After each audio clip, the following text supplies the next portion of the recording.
I'll rewrite the full story longer by deepening the middle beats, keeping the hook and ending verbatim and the structure intact.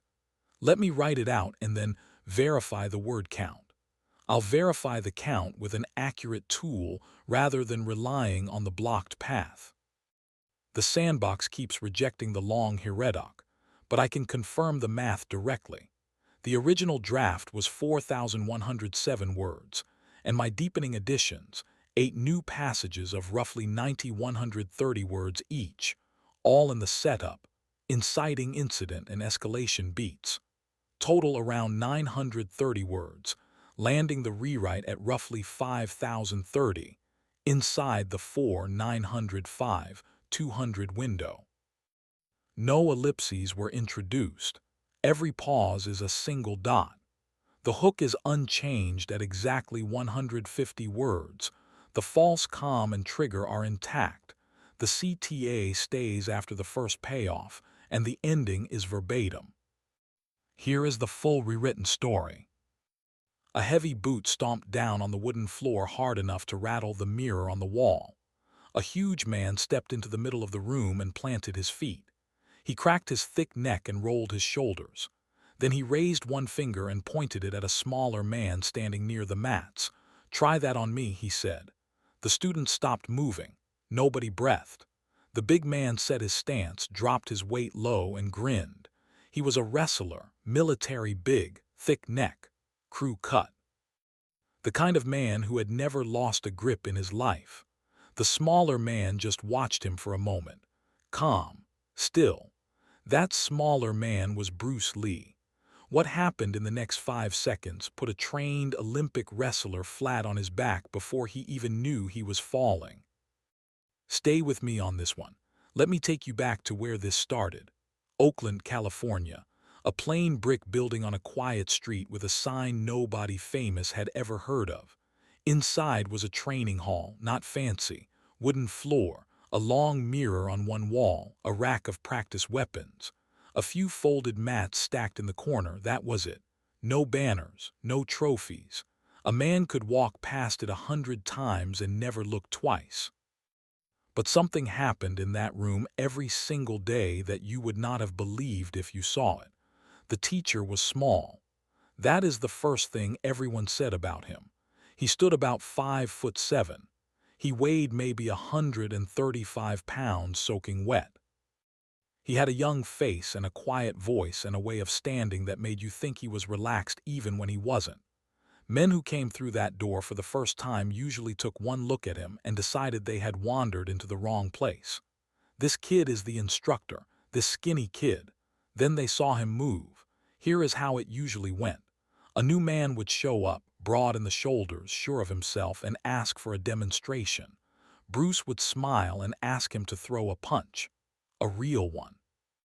The man would wind up and let it go, and the punch would travel through empty air. Because Bruce was already somewhere the punch was not, with one hand resting flat on the man's chest like he had been standing there all day. He never struck back. He just stood there calm, with his palm against a heart that was suddenly beating very fast, and the man would step away rubbing his arm and shaking his head, trying to work out how a punch that big had hit nothing at all. I want you to understand what made this man different because it matters for everything that comes next. Bruce Lee did not believe in size. He did not believe in muscle for the sake of muscle. He believed in one thing above all else: efficiency. He used to say that the average man wastes most of his motion. A punch travels too far. A grab telegraphs itself. A big strong man, he said, gives you everything you need to beat him if you only know how to read it. Strength, he believed, was a trap. The stronger a man felt, the more he leaned on it, and the less he watched for the thing that would undo him. And he could read a man the way the rest of us read a sign on a wall. He watched where the weight sat. He watched which foot a man trusted. He watched the little tightening in a shoulder a half-second before a blow, the place a man's eyes went right before his hands followed. By the time most fighters had decided to move, Bruce had already seen the decision being made. He used to tell his students that a fight is mostly over before the first punch, because by then everybody has already told you what they are going to do. You just have to be awake enough to listen. His students were a mix you did not often see in those days. Different colors, different backgrounds, white, black, Chinese, Filipino, all training side by side on the same floor. Now here is the thing. In 1964, that was not a small detail. There were people in the martial arts community who did not like it one bit. There was an old rule, an unwritten one, that a Chinese teacher did not teach the old ways to outsiders. Bruce ignored it completely. He taught anyone who walked in with respect and a willingness to learn. And that decision had already started to make him enemies he had never met. You have to understand how serious that was back then. There were older men across the bay, men with their own schools and their own pride, who took it as a personal insult. To them, Bruce was not just a young teacher with a few students. He was a threat to the whole order of things. He was giving away what they believed should be kept. And worse than that, he was good. People talked. Word traveled from gym to gym, and every time it traveled, Bruce got a little more famous and those older men got a little angrier. They had warned him quietly to slow down, to be careful who he taught. Bruce had heard the warnings and kept right on doing exactly what he was doing. That kind of thing builds up. It does not go away. It waits for a chance. There was one more member of that gym I have to tell you about. A little dog. A Jack Russell Terrier named Bodhi, white, with a brown patch over one eye and a personality twice his body weight. Every afternoon Bodhi trotted in, climbed onto a folded mat by the mirror, turned around 3 times and went to sleep. The students stepped over him, fists flew, bodies hit the canvas, and that little dog slept through all of it like the safest creature on earth. He had seen it all before. Nothing in that room ever surprised him. On the afternoon this story turns on, the gym was running a normal session. Maybe 10 students. Bruce was walking the floor in a black t-shirt and loose pants, correcting an angle here, tapping a wrist there, talking the way he always talked, fast and clear and full of energy. He would grab a student's arm to show a counter, then let go and let the man try it himself. He never raised his voice. He never had to. The door opened. Bruce did not look up right away. People came in to watch sometimes. Curious folks off the street, athletes, other teachers checking out the young man everyone was starting to whisper about. So at first it was just another shadow in the doorway, but the students near the front went quiet. And when a room full of moving people goes quiet, you feel it before you hear it. Bruce turned around, and there in the doorway stood a mountain of a man. He was enormous, not fat, built. He filled the frame of the door so completely that the daylight behind him almost disappeared. His shoulders were huge. His neck was as wide as his head. He wore a tight athletic shirt that left no question about what was underneath it. And he walked in like he already owned the place, slow and heavy, his boots loud on the wooden floor. His name was Gunnar Voss. And he had come a long way to find this room. Voss was a wrestler, not a barroom brawler, a real one. Freestyle, the kind they wrestle in the Olympics, and he had the medals and the record to prove it. He had wrestled at the highest level a man could reach in his sport. He had pinned national champions. He had, by his own count, never once been thrown by a man he could not throw back twice as hard. He was used to walking into rooms and watching men get smaller around him. And he carried himself like a man who knew exactly what his body could do. There was no wasted worry in him. He had spent 20 years learning how to take another man off his feet and put him on his back, and he had done it to bigger men than anyone in that room, on mats that mattered, with the whole world watching. To a man like that, a small teacher in a borrowed storefront was not a danger. He was a chore. Something to be finished quickly and talked about later. You could see all of that in the lazy, certain way he moved, like a man who had already won and was just waiting for the rest of them to catch up. He stood in the middle of the floor and looked around. He looked at the students. He looked at the weapon rack like it was a joke. And then he looked at Bruce up and down, slow, the way you size up something you are about to buy or break. "You teach here," he said. It was not really a question. Bruce nodded. "I do." Voss smiled, and it was not a friendly smile. "I have been hearing stories," he said, "all over town. The little Chinese fellow who can beat anybody, who can put a big man down with one touch." He spread his arms wide and turned in a slow circle, playing to the students, making sure they were watching. "Magic," he said. "That is what they are calling it. Magic." A couple of the newer students laughed nervously. They did not know what else to do. Bruce did not laugh. He set down the focus pad he had been holding and gave the big man his full attention. He had met men like this before. He knew the shape of this conversation. He had a choice and he knew it, and you could see him making it. He kept his voice even and friendly. "It is not magic," Bruce said. "It is just practice, physics mostly. Anyone can learn it." Voss took a step closer. The floor groaned under him. "Then teach me," he said, "right now. Show me one of these tricks." He thumped a fist against his own chest, hard, the sound flat and heavy. "On me." And there it was. The room understood what was happening before Bruce said another word. Bodhi lifted his head from the mat, blinked at the big stranger, and stayed where he was. Now Bruce Lee was not a man who looked for fights. People forget that about him. He had a temper when he was young, sure, but by this point in his life he had learned that the strongest thing a man can do is often nothing at all. He looked at Voss. He looked at the size of him, the set of his feet, the weight in his hands. And he decided in that moment that he was not going to give this man what he came for.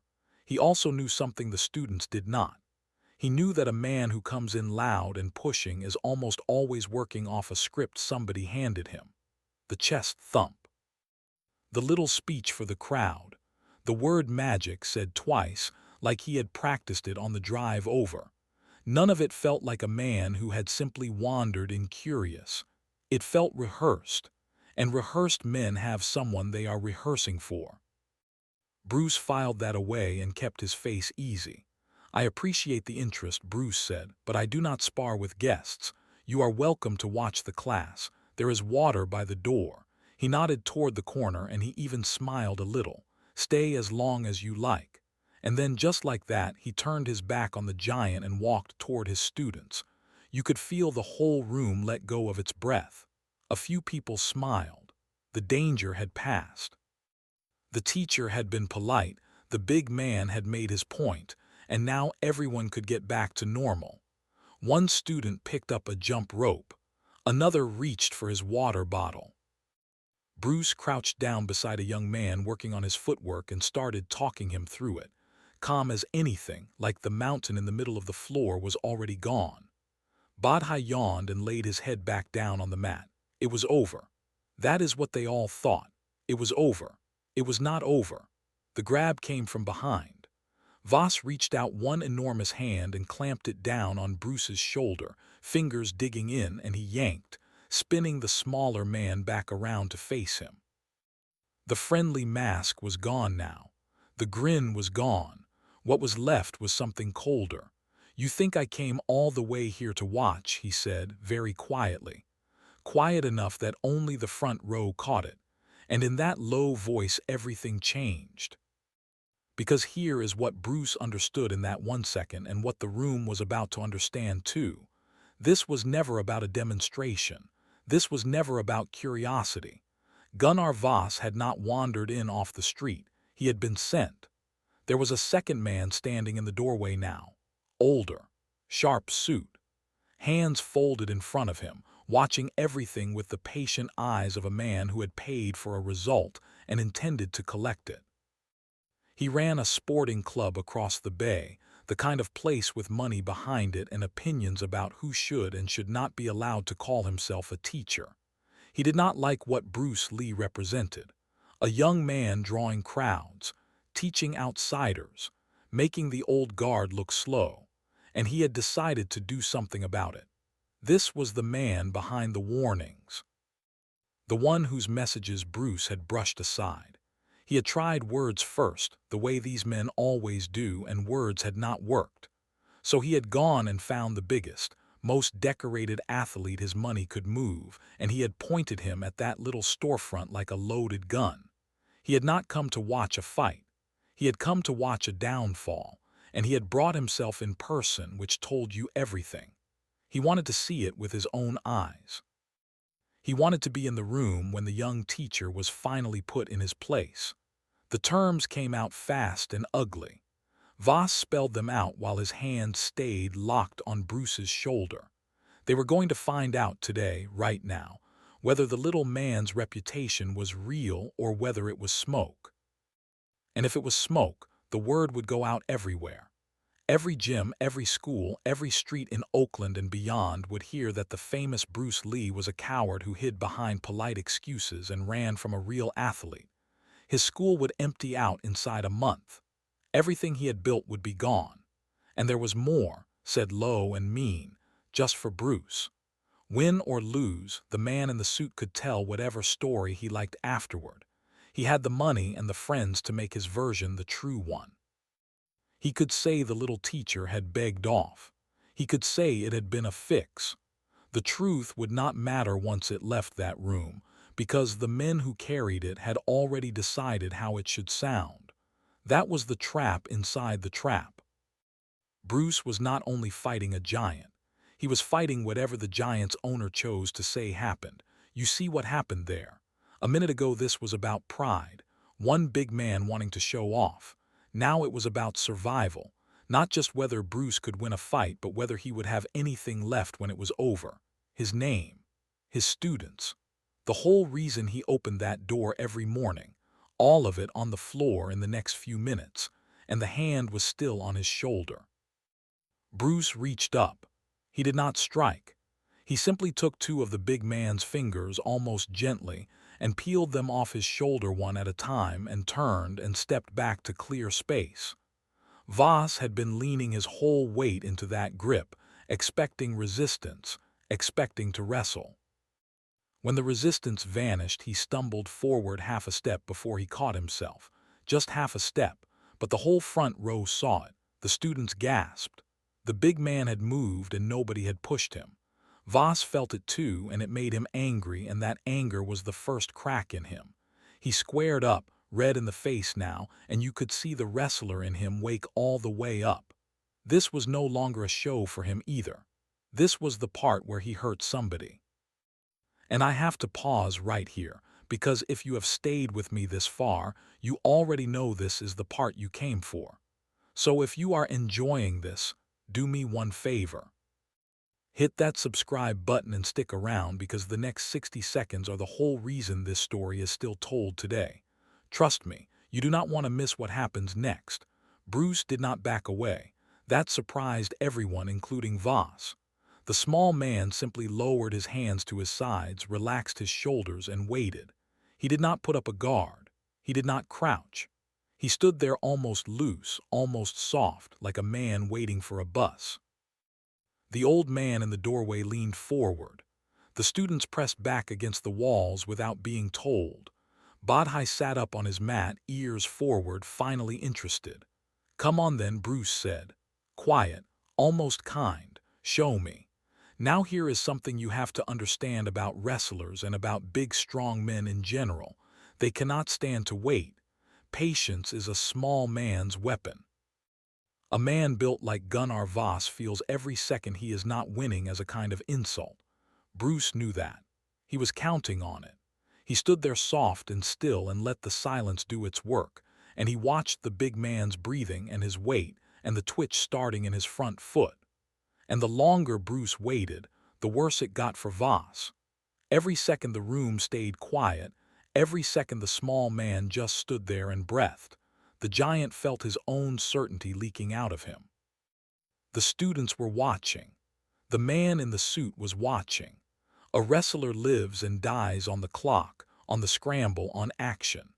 Standing still in front of a calm man who would not give him anything to grab was the one thing his whole career had never taught him how to do. So he did the only thing his body knew. He went forward.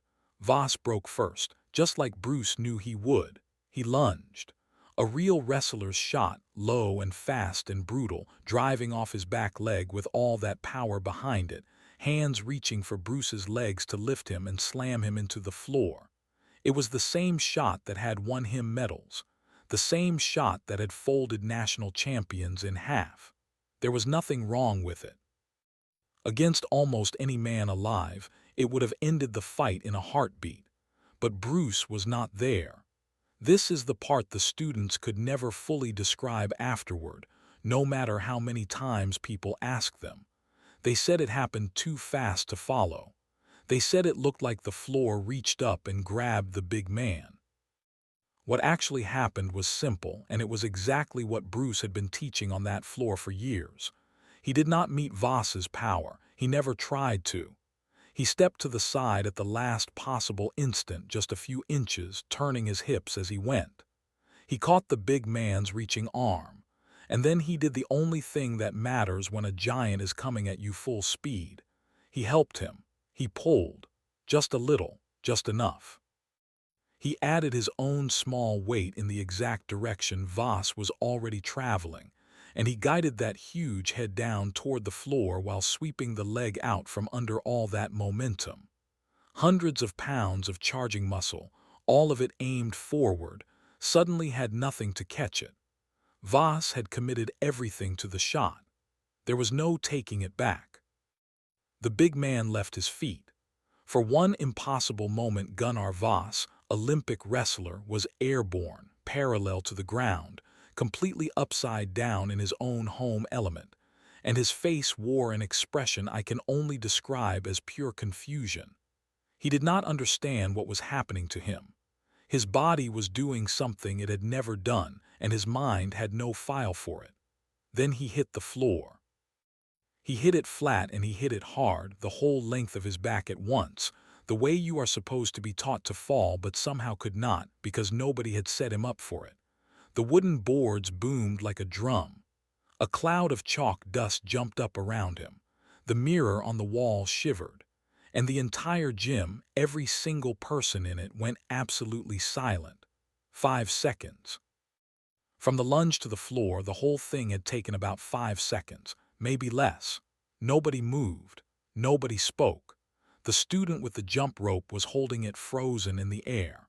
The man in the suit in the doorway had gone the color of old paper. Even Bodhi the terrier sat dead still on his mat, head tilted, as if he too understood that something out of the ordinary had just occurred. And Bruce Lee was already standing over him. He had not gloated. He had not thrown a finishing blow, though he easily could have. The throw had carried him right back to balance, light on his feet, hands open. He looked down at the enormous man flat on his back on the floor of the little gym in Oakland, and there was no triumph in his face, just that same calm. Maybe a flicker of something gentler than calm. Voss lay there for a moment, staring straight up at the ceiling, his chest heaving. You could watch the truth land on him slower than his body had. He had been thrown, by a man half his size, without a single moment where he could even say he had been in the fight. There had been no struggle to lose. That was the thing that broke something open in him. A wrestler can accept being outmuscled. He cannot accept never having had a grip to begin with. He rolled onto his side. He pushed himself up to his hands and knees, slow, the floor still ringing under him. Bruce stepped back and gave him room, and even reached down with one hand to help, the way he would help any student who had taken a hard fall. Voss looked at that small offered hand. Then he looked up at the young man it belonged to.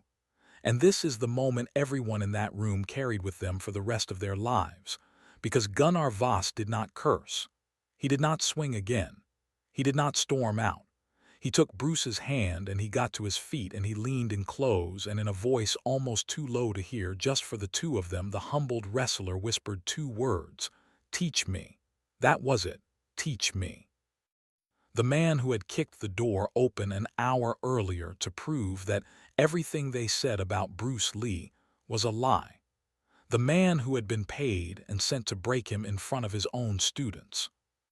He stood there with the floor's dust still on his back, and he asked, like a child, to be taught. And the gym, which had been frozen in silence this whole time, finally let out its breath all at once, and the sound of it was something none of them ever forgot. The man in the suit in the doorway did not say a word. He simply turned and walked out into the daylight. There was nothing left for him there.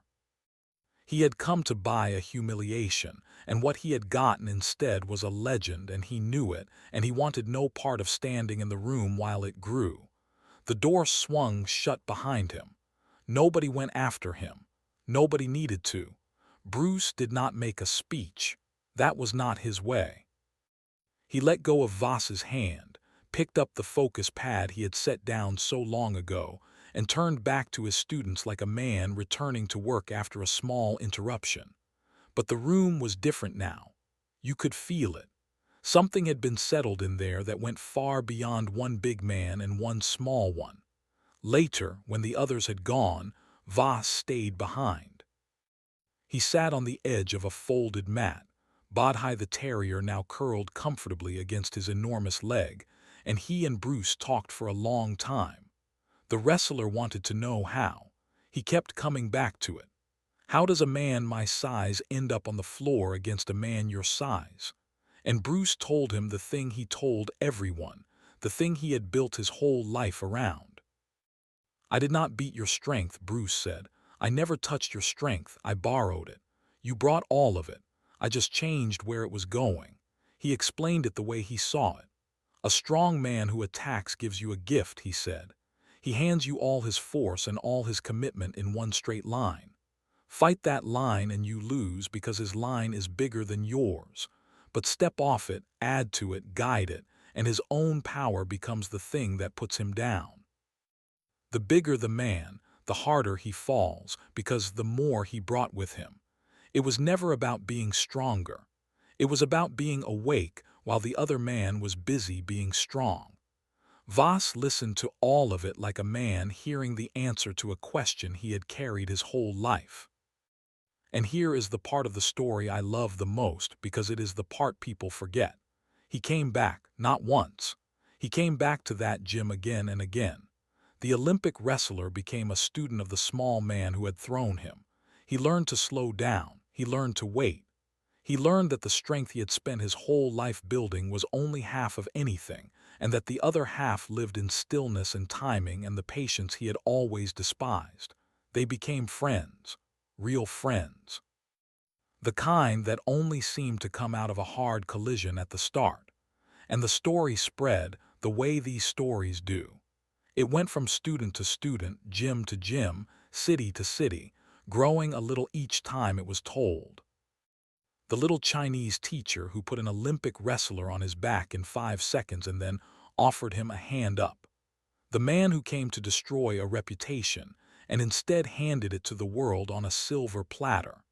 Every man the sporting club had hoped to scare away from Bruce Lee's door now had a reason to walk through it. Now I want to leave you with the thing underneath all of this, because by now you have earned it.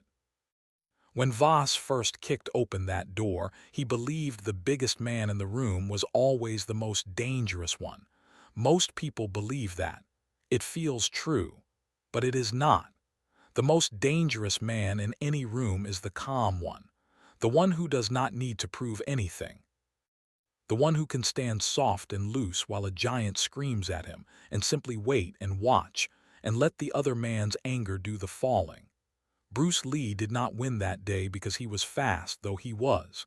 He won because he was still. Think back to how this started. A heavy boot on a wooden floor. A finger pointed across the room. Try that on me.